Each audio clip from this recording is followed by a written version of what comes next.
the Trifecta Project. Follow us, join us, comment, lend your feedback. But we are back nonetheless with a somewhat of a part 2 of a prior discussion, which is about emotions and communication and love languages and what you require and affection and all of that. Great stuff that we may or may not like to talk about. So, where would you guys want to start here? How about you guys start with what your, or should I say you ladies, start with what your 5 love languages are, or your top 1 or 2. Okay, so for those who are unfamiliar with the 5 love languages, they are words of affirmation, acts of service, quality time, gift giving or receiving, and physical touch. Mm-hmm. So when I took it is a test that you can take online. When I took the test online, I believe my first 2 were acts of service and gift giving, and then quality time was like number 3. Mm-hmm. Words of affirmation was 4, and physical touch was like at the bottom, because I'm not a very affectionate person. Like, I express my feelings or care for somebody by doing stuff for them, like you said, paying attention to what they need, mm-hmm. and actually doing it, because I feel like that's what counts. Yeah, like, absolutely. But other people don't feel like that. Some people may feel like, oh, I don't need you to do all of this. I would rather you just touch on me and tell me that I look nice. I mean, but to me, I'm just like, all right, nigga, you look nice. Like, you know what I'm saying? Like, all right, nigga, you look nice, and let me pat you on the butt. Let's go. Pat you on the butt. I'm not really into holding hands, and like I just became comfortable with holding hands in like public at probably like, I know I was over 30. Like, that shit made me feel like a real just child. Mm-hmm. Like, why you hold my hand? I'm clear where we're going. I don't need any assistance. I can't stop laughing. No, mine are, my top 1 was quality time. Acts of service was number 2. Words of affirmation was 3. And then physical touch and receiving gifts were the 2 bottom ones. So quality time is important, because if you don't like to spend time with the person you love, then it's a little scary, I think. It's a downhill spiral from there. Right. I get what you're saying about physical touch, because it didn't rank high. Mine is just like, it depends on where we are in the relationship. Like, I can't, like, if we're just dating and we like but you're toys, right? Yes. You guys are normally very affectionate. Yes, when I am in love with you, I will be up your butt. Absolutely. Mm-hmm. But if we're just dating, it's a 50-50. Like, we got to get there. Or, like, if we just click, then we might be like that from the beginning. It just is a time and a place for everything. So I'm kind of like, it depends. Reserved. I'm reserved with it. Okay. Yes.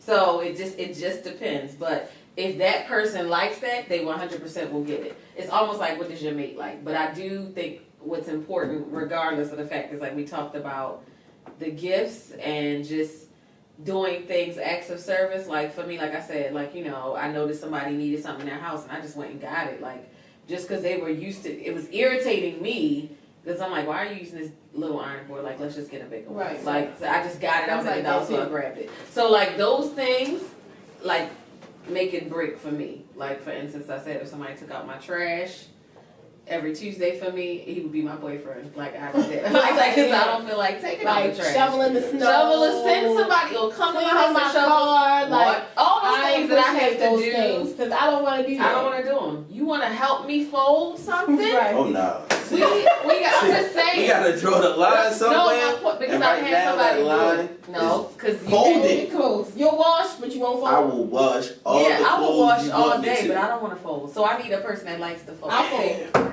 We can fold together. I'm with That's that. what I'm saying. You fold together, not fold for me, but we can fold together. I'm We can probably watch going to go to the Netflix bathroom and not and come fold back. But together. we can fold together. But those are the yours, things. Davis. Scott. I think my top 3 were words of affirmation. It was like acts of service, and I think quality time, like the top 3. I can't remember the order. I know words of affirmation was like one of the What top does words ones. of affirmation mean to you? It's just like reassurance. Right, man. It's From like, a man's perspective, I need to know that. Cause, yeah. So here's my thing. Men like to be checked up on too. it's one of those things where, you know, I feel like men are always required to be the initiator of things. And that's fine. That's cool. If I have to, I don't necessarily count like, oh, well, I text her first 300 times. She was only texting me first. I don't keep score with certain things. So I just do things because I want to. Like, I text you this because I wanted to. I text you at this point because this is when I was thinking of you, so I wanted to. So for me, it's not even consistently, it's just sometimes getting that affirmation back. Like, hey, how was your day? Or, hey, you know, I know you said you were working on a project. How's that going? You need any help with that? That's what you're doing a great job. So we gotta keep it up. Yeah, we gotta take whatever they tell us. You know. So that's what he think. That's what I said. But that's the point though. Because I'm thinking like words of affirmation. You're doing a great job. Babe, keep it up. Awesome. That's boyfriend. what you think. I don't need anybody to tell me I'm an awesome boyfriend or whatever. But it's like, you know what? I know sometimes. Nah, see, I don't need that. See, that's why I know what you would do without me. Find somebody else. Like, but I think you have to ask that person or figure out how they respond. What do you need to be affirmed? Yes. You know, what do you need to be affirmed? And for me, it's, I'm all over the place. I got a lot of things going. I'm trying to do a lot of things. So for me, it's, you know, we get frustrated as well too. So it's just been like, oh, you know what? It's going to happen. Right. Don't worry about it. You're on the right track. Boom, boom, boom.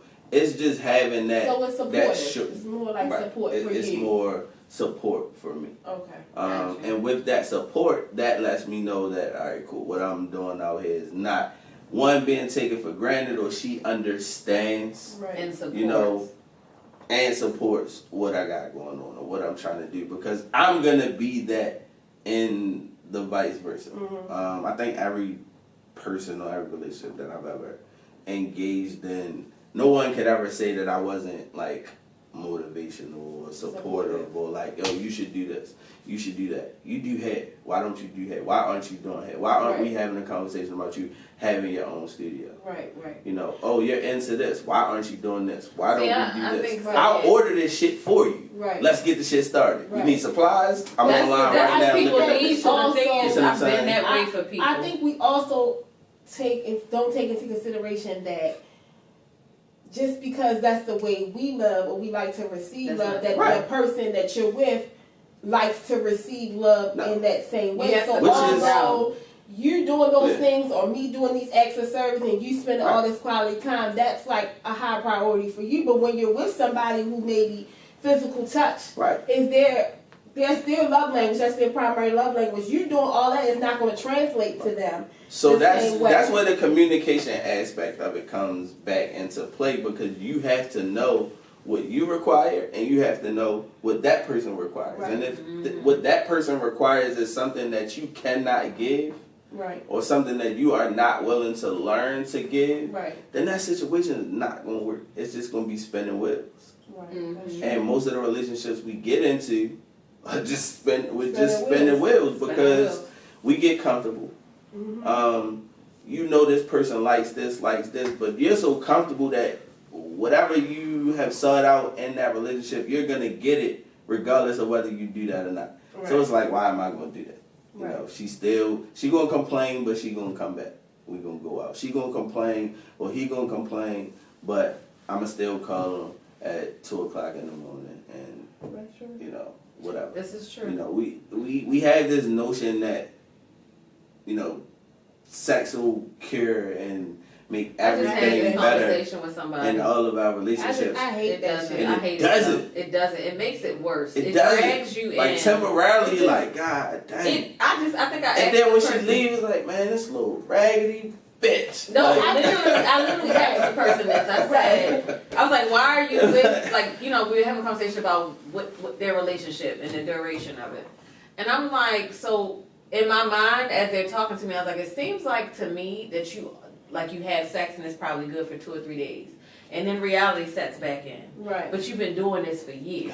So Right. then, It's like, a what's the It's a hell coping are you doing? mechanism Right. at that And point. I said, like, I told another Exactly. person we were talking, and I was like, at some point you have to step outside of a situation and look at it and worry about yourself. It doesn't mean you're wrong. It doesn't Right. mean you're a messed up person. But this is what this You is, really need to look at this because you all are ruining each other's I think lives. there's Like, a literally. direct relation to people who have like addictive personalities and like sex. And it's all about how you view sex, right? Like, I may view sex as like a recreational activity, right? So that means that I do this to feel good, to release some stress, Yeah, and there you get some go. things off my chest. Some people use sex as a coping mechanism. Like Yeah. it takes their mind off of whatever's going on at that moment. So when you have somebody who views sex as a coping mechanism, and then you have somebody who views sex as like, oh, this is just something that I do because I feel and I enjoy it. Everybody likes sex, right? So it's like, you know, but they're using it to solve whatever issue you guys have in this relationship. But then you're sitting here like, no, nigga, what's up? We still have this problem. You know what I'm saying? So it all depends on how you view sex too. And I don't even think people are at that level of introspection to even be able to have that conversation with themselves. You're right. They don't. Because this is me talking to your girls and they keep going back. Or if I'm gone and be like, why? And then like, it's been times where I've been like, cuz, like, I just went back for that thing. But not realizing now I've opened Pandora's box. Right. And now I got to deal with him still texting me. Right. Because he thinks, oh, we good. Let's go. And I'm Right. like, no, I'm still mad. Right, I just still needed mad. to do whatever. So you really, like, communication. Like, you almost need to be like, I need to figure out what your love language is up front. Because you're right, people that use that as an addictive, or they use it as a fix, like it's just, this is going to fix it for right now. No, it's And not. then you think, all right, well, I'll go ahead on and deal with it later. You can't. The problem is going to be there And I feel like regardless. people use sex as a fix. People who are not very good at communicating Use it as a usually fix. use sex as a fix when it's not. Yeah, absolutely. Absolutely. Do you agree, sir? I think I agree. I think, like you said, we use sex to fix broken things, or to not focus on What's broken? the broken things, take our mind off it. But those things still, you know, they still exist, and they exist because either we're not effectively communicating that these things are a problem, or the person that you're communicating it to isn't just willing Right for to you. fix those things. So, you know, with that being said, know what you want from people, know what you require, And know your love languages. and know those languages, and you know, And understand what's what the best other for you. person And understand interprets it. it. Yeah. Understand them, and understand the person that you're engaging. And understand in that this just because you situation guys are not clicking or y'all don't share the same love language, it doesn't necessarily mean that they're bad. Maybe y'all are just not good for each other. Because you're not gonna have the same ones. It's just, you know, what you're willing to, you know, what you're willing and what you're able to provide. But to if the your person that number requires it. one, if your number one is physical touch and my number 5 is physical touch, it's kind of gonna be hard to. It depends, doesn't. you know what? It depends, because if I'm that's what I require. But if I'm still able to give that, like knowing that you require that, if I'm still willing to It's called give you compromise. that, You gotta compromise. then you know. So That's on the a wrap up, compromise. like Elise said, it's all about compromise and communication. So we are the Trifecta Project, and we will catch you next time. Yep. See y'all. Bye. Peace.